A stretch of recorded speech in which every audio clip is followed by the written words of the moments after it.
This patient was referred to me for endodontic treatment of tooth number 18. So patient says the crown is about 2 months old, and ever since the crown for the past 2 months, tooth has been hurting on and off. He would have to take pain medication for it, and also tooth hurts when he bites down on it, and it also hurts to cold. So he went and saw his dentist, and his dentist, of course, referred him to us for endodontic treatment. He has all the signs and symptoms of irreversible pulpitis with acute apical periodontitis. But what I also want you guys to pay attention to is look at the fitment of this crown. This crown is brand new. Look at the fitment of the crown. Also, what is this? What is that? This is like temporary, like crown material that maybe the tooth had a temporary crown on it and some of that acrylic got in here. Is this like cement? What is that? Anyways, I put all that in the report. You can see right here that there's a step here. This is an overhang. This is a big no-no.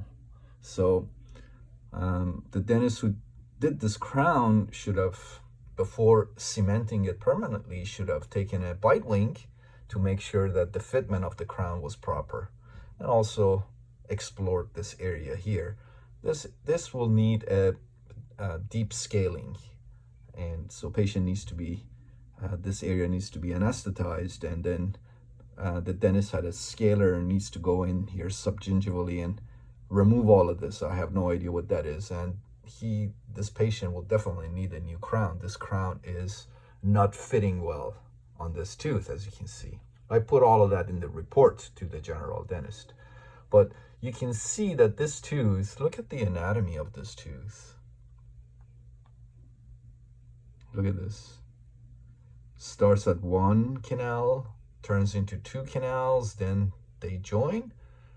The roots fuse apically, as you can see here. So this was a very interesting C-shaped tooth with a C-shaped anatomy. Two mesial canals, and the distal and part of the mesial were C-shaped. Very interesting. So take a look at the post-op now. And these were 24 millimeter long canals and very curvy. So what I had to do was, in the beginning, just to create a glide path, my files would just go to here, of course. So I had to bend the apical 1 millimeter of every file, bend the apical 1 millimeter, kind of like this, or like this.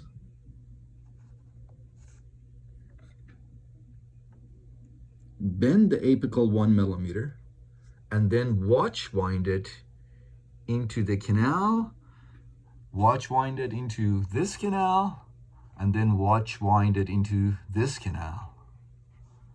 So the files had to be watch wound into each canal separately with a small, very delicate apical curvature of the files.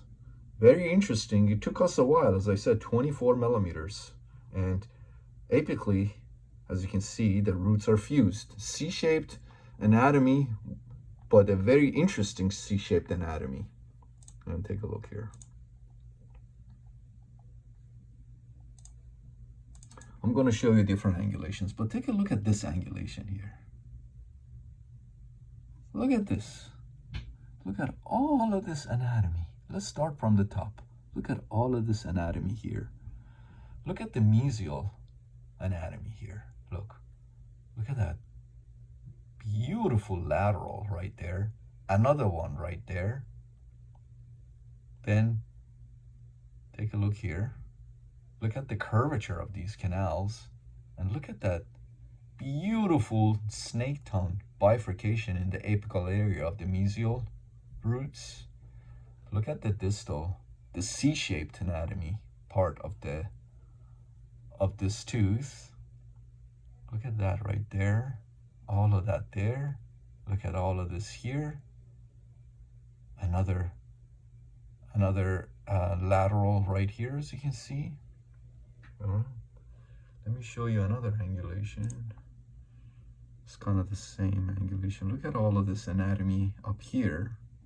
Look at that beautiful lateral off of the distal, C-shaped. Look at that. Right there. That lateral I was showing you, and then the bifurcation, the apical area. Look at that right there. And this is another angulation. Another angulation. Another angulation here.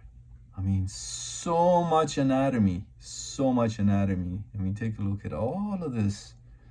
The two mesials, C-shaped there. Look at all of this anatomy that we were able to pick up. Look at that. Look at that right there. Look at that. Look at all of this. Look at this right here. Look at this right here. I mean, it just worked out beautifully. It worked out beautifully, as you can see. So much anatomy here. Look at that. Fantastic. Three-dimensional instrumentation, irrigation, and activation, and of course, obturation. So we temporize the tooth and refer the patient back to his dentist. Again, I put all of that in the report. Patient will need a new crown. This area needs to be deep scaled. Whatever that is, foreign material needs to be removed. But here it is. Tooth number 18. Interesting anatomy.